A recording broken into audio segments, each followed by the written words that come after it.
অপরিচিত একটা লোক আসছে, বিশাল দামি একটা লোক, তাকে দূর থেকে দেখার সাথে সাথে আমরা দাঁড়াইয়া তাকে সম্মান দেই, তাকে আমরা স্লোগান দেই, তার সাথে আগাইয়া ভালোবাসা নেই, ঠিক কিনা বলেন? কারণ তাকে আমরা চিনি। আর একটা অপরিচিত লোক, সে যত দামি হোক না চিনলে তাকে আমরা সম্মান দিতে পারি না। আসলে আমরা যদি আল্লাহকে চিনতাম তাহলে আমরা নেতার পিছনে দৌড়াই, সম্পদের পিছনে দৌড়াই। শুধু তাই না, দুনিয়াতে আমার কেউ যদি উপকার করে, একটু উপকার করে, কোথাও আপনি যাইতেছেন, হঠাৎ করে আপনার পকেটে টাকা নাই, আপনার কেউ 10টা টাকা ভাড়া দিয়ে দিচ্ছে, তাকে আপনি সারা জীবন স্মরণ রাখেন, ঠিক কিনা বলি? কয় ভাই তুই তো আমার উপকার করলি, তোর জিন্দেগিতে ভোলার না, ঠিক কিনা বলি? তুই আমার বন্ধু, আপন ভাইয়ের মতো টাকা আছে। ওই 10টা টাকার কারণে তাকে আমি আপন মনে করি। আরেকটু কি আমি চিন্তা করেছি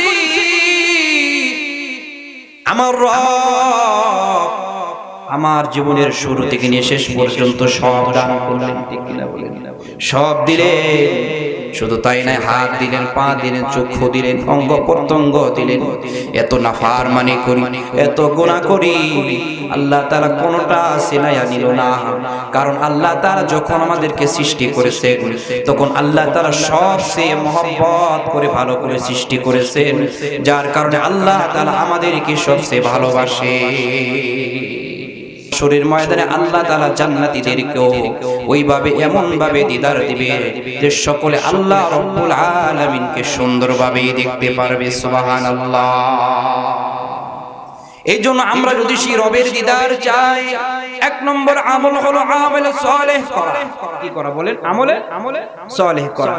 আপনারা সবাই কোনায় বসছেন, এই জন্য আপনাদের দিকে ঘুরে কথা বলতে হচ্ছে। 1 নম্বরে আল্লাহ রাব্বুল আলামিন বলেন 1 নম্বর কাজ হলো আমল সালেহ করা। কি আমল করা বলেন? নেক আমল করা।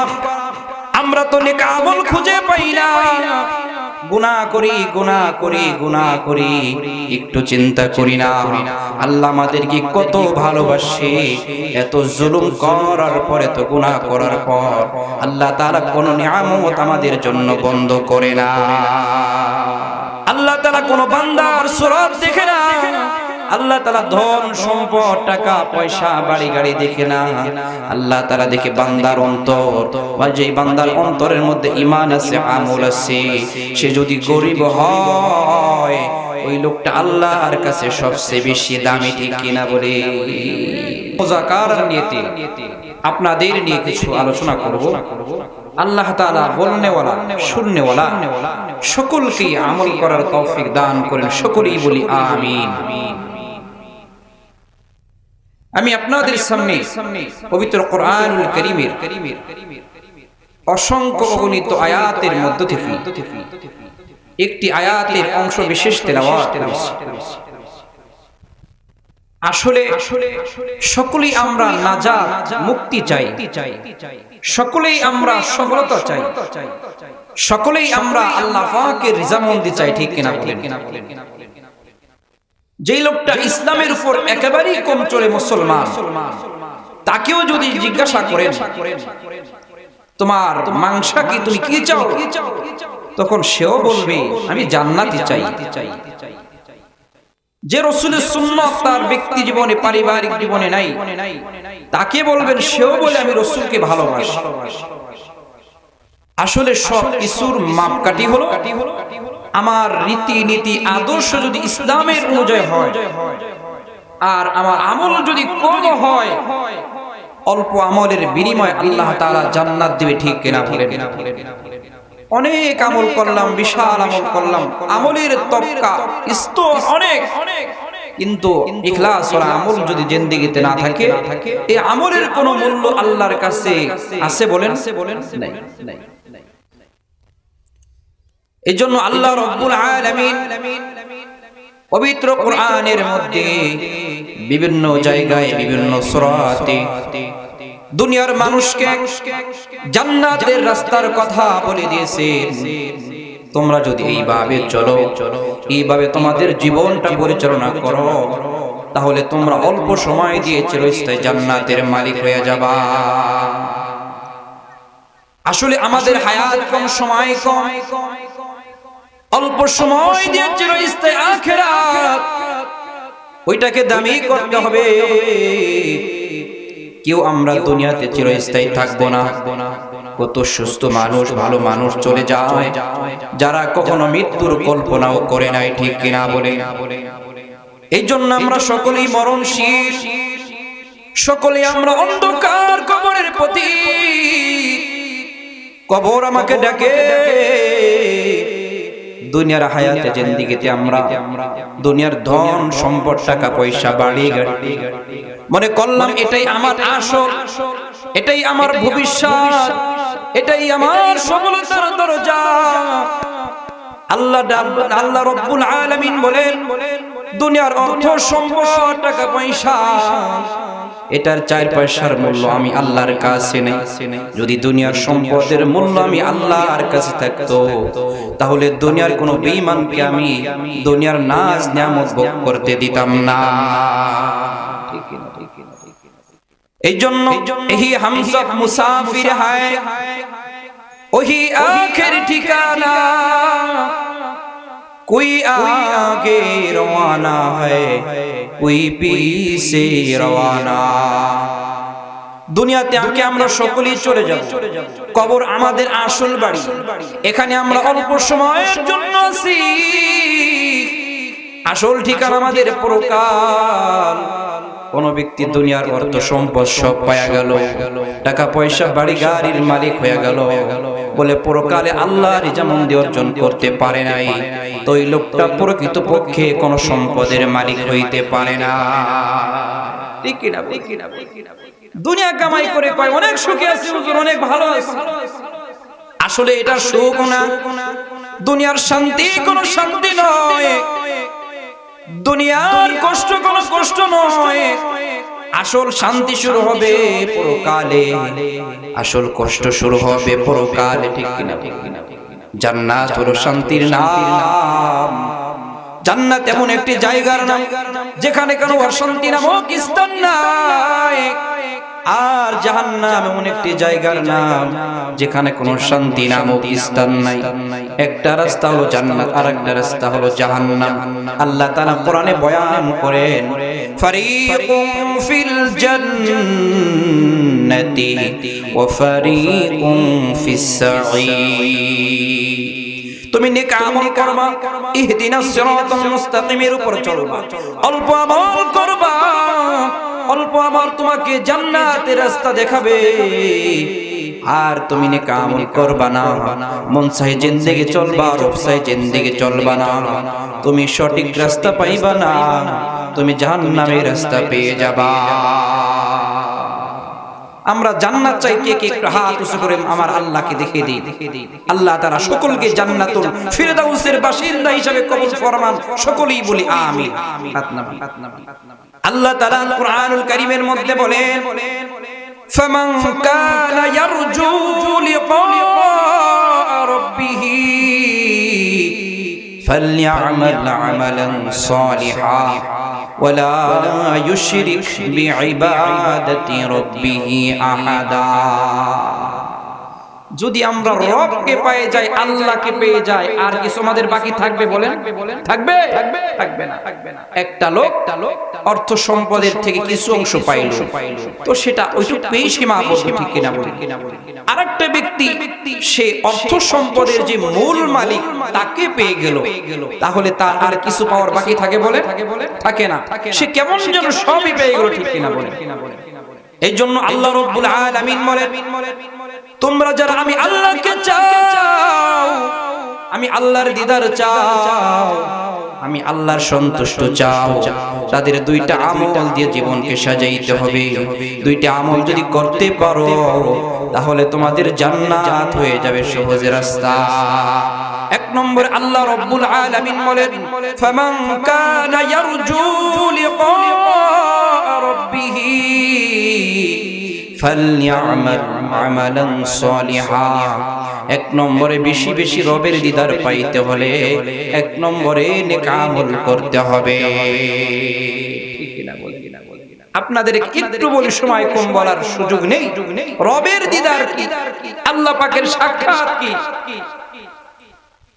আল্লাহ পাকের দিদার এত বড় নিয়ামত, হাদিসে পাকের মধ্যে আসছে জান্নাতীরা জান্নাতে গিয়ে বলবে আল্লাহ আমরা দুনিয়া থেকে আলেমদের মুখ থেকে যতটুকু জান্নাতের নিয়ামতের কথা শুনেছিলাম আল্লাহ আপনি আমাদেরকে তার চেয়ে 97 গুণ দান করেছেন সুবহানাল্লাহ। কত গুণ? 97 গুণ। এত নিয়ামত দিবেন কখনো কল্পনা করতে পারি নাই। বয়ানে শুনছি, হাদিসে শুনছি, কোরআনে শুনছি, কিন্তু এত বড় নিয়ামত দিবেন কল্পনাও ছিল না। তখন জান্নাতীরা বলবে, একটু আপনাদেরকে বলি রবের দিদার কি। জান্নাতীরা বলবে জান্নাত দোজখ সে ইয়া রব क्या करो आरज़ू है मैं तुझे देखा करो। জান্নাতীরা বলবে আল্লাহ জান্নাত জাহান্নাম আর আমরা চাই না। দুনিয়াতে আপনাকে না দেখে আমরা মানছি ঠিক কিনা বলেন? আপনাকে না দেখে আমরা বিশ্বাস করেছি, আপনাকে না দেখে আমরা আপনার আমল করেছি। আল্লাহ এখন আমরা আপনার দিদার চাই। দুনিয়াতে আল্লাহকে দেখা যায় না, কিন্তু আল্লাহকে মানা যায়, আর না দেখে মানার নাম হলো ঈমান। ঠিক কিনা বলেন? সব জিনিস শুধু দেখে দেখে বিশ্বাস করা হয় না, আর আল্লাহকে দেখাও যায় বলে আল্লাহর সৃষ্টির দিকে তাকাইলে আল্লাহকে পাওয়া যায়। ঠিক কিনা বলেন? এইজন্য আল্লাহ রাব্বুল আলামিন বলেন তুমি যদি আমি আল্লাহর দিদার চাও তাহলে দুনিয়ার জিন্দেগিতে তোমার রব সহি জিন্দেগি করতে হবে। মুনসাহি জিন্দেগি করা যাবে না।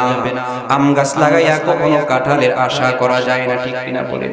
ঘরের মধ্যে আমি জ্বালাইছি অন্ধকারের মধ্যে লাল বাতি, ওই লাল বাতি থেকে কখনো সাদা আলো আসবে না। আমি আমার জিন্দেগিতে যেই কাজ করলাম পরকালে আমার ওইটা আমার কবরে আমার সঙ্গে হবে। ঠিক কিনা বলেন? এই জন্য আল্লাহ রাব্বুল আলামিন অন্য আয়াতের মধ্যে বলেন ফামান ইয়ামাল মিসকালা যাররাতিন খায়রান ইয়ারা, কেউ যদি যাররা পরিমাণ নেক আমল করে যাররা পরিমাণ নেক আমলের তাকে বদলা দেয়া হবে। লা তুজলামু নাফসুন শাইআ, হাসরের ময়দানে আল্লাহ তাআলা কারো উপর জুলুম করবে না। ঠিক কিনা বলেন? আল্লাহ তাআলা ইনসাফ করবেন, আল্লাহ তাআলা কারো উপর জুলুম করবে না। একবার দুনিয়াতে বসে সুবহানাল্লাহ বলেছেন, একবার আল্লাহ পাকের শুকরিয়া আদায় করেছেন, হাসরের ময়দানে ওইটাও আপনার মিজানের পাল্লায় আমলের জন্য ওজন হবে। ঠিক কিনা? তো আপনাদেরকে বলতেছিলাম আল্লাহ পাকের দিদার কত বড় নিয়ামত।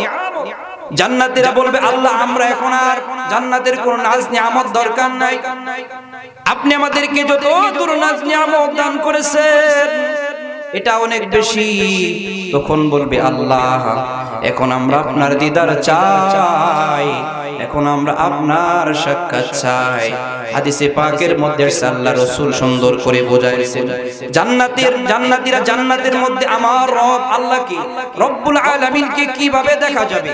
আল্লাহ রাসূল একদিন পূর্ণিমার চাঁদের রাতে সাহাবাদেরকে বলেন ও সাহাবীরা তোমরা আকাশের দিকে তাকাইয়া দেখো, যেভাবে আজকের চাঁদটা সব জায়গায় সমানভাবে আলো দেয়, সবাই দেখতে পারে, হাসরের ময়দানে আল্লাহ তাআলা জান্নাতীদেরকেও ওইভাবে এমন ভাবে দিদার দিবে যে সকলে আল্লাহ রাব্বুল আলামিনকে সুন্দরভাবে দেখতে পারবে। সুবহানাল্লাহ।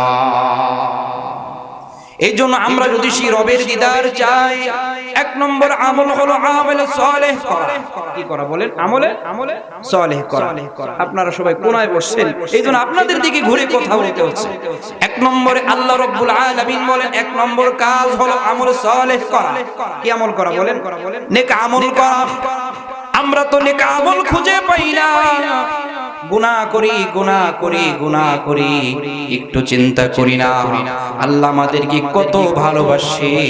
এত জুলুম করার পরে, তো গুনাহ করার পর আল্লাহ তাআলা কোন নিয়ামত আমাদের জন্য বন্ধ করে না।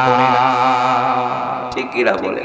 কত অন্যায় করলাম, এরপর আল্লাহ তাআলা নিয়ামত বন্ধ করে না। এই জন্য আল্লাহ রাব্বুল আলামিন বলেন এক নম্বর আমার আমল করো, নেক আমল করো, আমল সালেহ করো। নেক আমল কি? নেক আমল হলো আল্লাহ পাকের গোলামি করা, রাসূলের তরিকায় চলা। उसे माना तो जाता है मगर देखा नहीं जाता। আল্লাহকে দুনিয়াতে দেখা যায় না কিন্তু মানা যায়, আর মানে না দেখে মানার নাম হলো ঈমান। আর যারা না দেখে বিশ্বাস করে মেনে আমল করবে আল্লাহ তাআলা তাদেরকে জান্নাত দান করবে। এই জন্য এক নম্বরে আমল করব, নেক আমল করব। গুনাহ করতে করতে জীবনটা কালো করে ফেললাম, এমন কোন গুনাহ নাই জীবনে করি নাই। আল্লাহ তাআলা তখন বলে, বান্দা এখনো তোমাকে আমি আল্লাহ ছেড়ে দেই নাই। তুমি অন্যায় করেছো, জুলুম করেছো, খুন করেছো, সব প্রকারের গুনাহ করেছো। তুমি তওবা করো, ফিরে আসো, আমি আল্লাহ তাআলা তোমাকে maaf করে দিব। এই জন্য আমরা বেশি বেশি করে নেক আমল করব। কয় হুজুর আমল করে লাভ কি? হুজুর আমল না করে তো ভালো হয়েছে। বলে না না না, আমলের ঠিকানা হলো জান্নাত। যেই লোকটা বেশি বেশি আমল করে সে আল্লাহর ওলি হয়ে যায়। যেই লোকটা আমল করে সে আল্লাহর পেয়ারা বান্দা হয়ে যায়। আর যে আমল করে নিজের জীবনকে সাজায়, আল্লাহ তাআলা তাকে সবচেয়ে বেশি মহব্বত করে।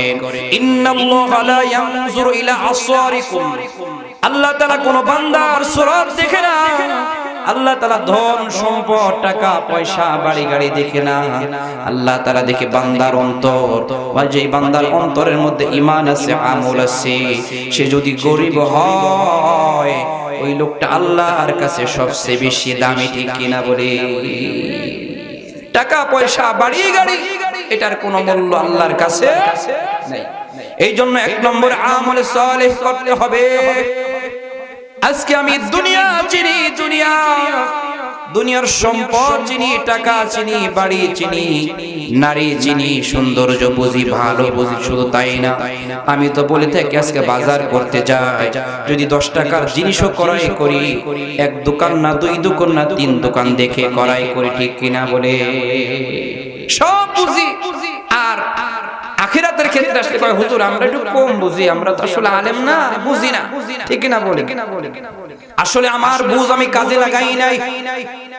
দুনিয়ার সম্পদের জন্য তো বুঝ, কিন্তু আল্লাহ আকল দিল, জ্ঞান দিল। তাফাক্কারু ফি খালকিল্লাহ, আল্লাহ তাআলা বলেন আমার সৃষ্টি নিয়ে তোমরা গবেষণা করো। ওয়ালা তাতাফাক্কারু ফি যাতিল্লাহ, আমার তোমরা জাত নিয়ে, আমি আল্লাহকে নিয়ে গবেষণা করিও না। আজকে তোমার জ্ঞান দিয়ে দুনিয়ার সম্পদ বের করলা, আজকে তুমি টাকা কামাই করো, ওই জ্ঞান দিয়ে যদি তুমি একটু আমি আল্লাহকে নিয়ে ভাবতা, আমার সৃষ্টি নিয়ে গবেষণা করতা, তাহলে প্রত্যেকটা সৃষ্টির মধ্যে আমি আল্লাহর পরিচয় পেয়ে যাইতাম। আজকে আমরা কেন রবের ইবাদত করি না? আপনারা বললো হ, না বললেও হ। যে যাকে চেনে সে তাকে কেনে, ঠিক কিনা বলেন? যে যাকে জানে সে তাকে মানে। আপনি যে লোকটাকে চেনেন তাকে আপনি সহজেই মানবেন, ঠিক কিনা বলেন? আর আপনি যাকে চিনবেন না তাকে মানবেন না। আসলে আমরা যারা এখনো রবের ইবাদত করি না, আল্লাহর গোলামি করি না, এখনো আমরা আল্লাহ রব্বুল আলামিনকে চিনতে পারি না, ঠিক কিনা বলেন? কোন পরিচিত একটা লোক আসছে, বিশাল দামি একটা লোক, তাকে দূর থেকে দেখার সাথে সাথে আমরা দাঁড়াইয়া তাকে সম্মান দেই, তাকে আমরা স্লোগান দেই, তার সাথে আগাইয়া ভালোবাসা নেই, ঠিক কিনা বলেন? কারণ তাকে আমরা চিনি। আর একটা অপরিচিত লোক, সে যত দামি হোক না, চিনলে তাকে আমরা সম্মান দিতে পারি না। আসলে আমরা যদি আল্লাহকে চিনতাম তাহলে আমরা নেতার পিছনে দৌড়াই, সম্পদের পিছনে দৌড়াই।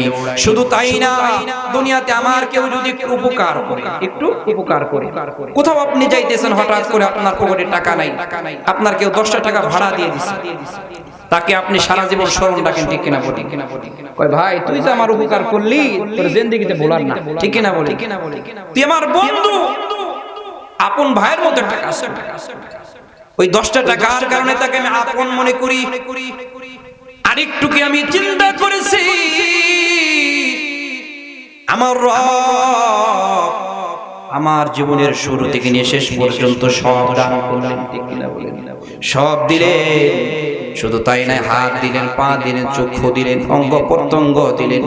এত নাফরমানি করি, এত গুনাহ করি, আল্লাহ তাআলা কোনটা সিনায়া নিল না। কারণ আল্লাহ তাআলা যখন আমাদেরকে সৃষ্টি করেছেন তখন আল্লাহ তাআলা সবচেয়ে মহব্বত করে ভালো করে সৃষ্টি করেছেন, যার কারণে আল্লাহ তাআলা আমাদেরকে সবচেয়ে ভালোবাসে। এই জন্য মা বাবার কাছে সন্তান যদি অন্যায় করে, ওই অন্যায় মা বাবার কাছে অপরাধ না, ঠিক কিনা বলে? ভালোবাসা দিয়ে কাছে নিয়ে নেয়।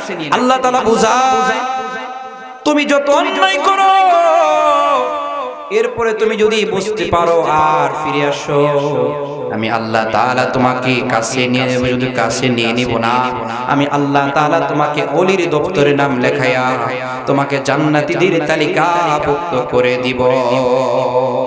ঠিক না বলেন? আল্লাহ তাআলা যদি আপনার আমার রব যদি কাফেরকে ইসলাম গ্রহণের কারণে maaf করে দিতে পারে, আল্লাহ তাআলা যদি হিন্দুকে মুসলমান হওয়ার কারণে ক্ষমা করে দিতে পারে, তাহলে আপনি আমি মুসলমান, আল্লাহ তাআলা কেন maaf করবে না? আল্লাহ তাআলা বলেন আমি আল্লাহ তোমাকে অবশ্যই maaf করব, তবে শর্ত হলো তোমার জিন্দেগিতে আমি আল্লাহ রব্বুল আলামিনকে চিনতে হবে। এই জন্য আমরা যে কাজ করি না কেন, যখন গুনাহ করি একটু দিলের মধ্যে এই বুঝটা রাখবো যে দুনিয়ার সব মানুষ না দেখলেও আসমানের মালিক আল্লাহ দেখতেছে। ঠিক কিনা বলেন? আল্লাহ পাক সব জায়গায় বিরাজমান, একই ভাবে দেখেন। সাগরের তলেও যেমন দেখেন, প্রকাশ্যেও তেমন দেখেন। তাহলে তার চক্ষু যেই তো ফাঁকি দেওয়ার সুযোগ নাই, তাহলে গুনাহ করা যাবে যাবে না। যদি ফাঁকি দেওয়া যাইতো তাহলে গুনাহ করতেন, তাহলে গুনাহ করতাম। ঠিক কিনা বলেন? ফাঁকি দেওয়ার তো সুযোগ নাই, কেন আমরা গুনাহ করি? একটু চিন্তা করেছি? অনেক সময় আমরা অনেক ফাহিশা কাজ, গুনাহের কাজ করি না চক্ষু লজ্জায়। ঠিক কিনা বলেন? ঠিক কিনা বলেন? চক্ষু লজ্জায় যেই কাজটা করলো মুখ দেখে লাবে, মামাই দেখে বলবে, বাবা দেখবে, পাড়া পড়শি দেখবে, যার কারণে গুনাহটা করি না। ঠিক কিনা বলেন? আর আমি একটু চিন্তা করলাম না, দুনিয়ার মানুষের ভয়ে গুনাহ করি না, আর আসমানের মালিক আল্লাহ সব সময় দেখতেছেন, তাহলে কেন আমি গুনাহ করি? এই জন্য গুনাহ করা যাবে না, গুনাহ দিয়ে নিজের জীবনকে সাজানো যাবে না। 2 নম্বরে ছোট্ট একটি আমলের কথা আপনাদেরকে বলবো।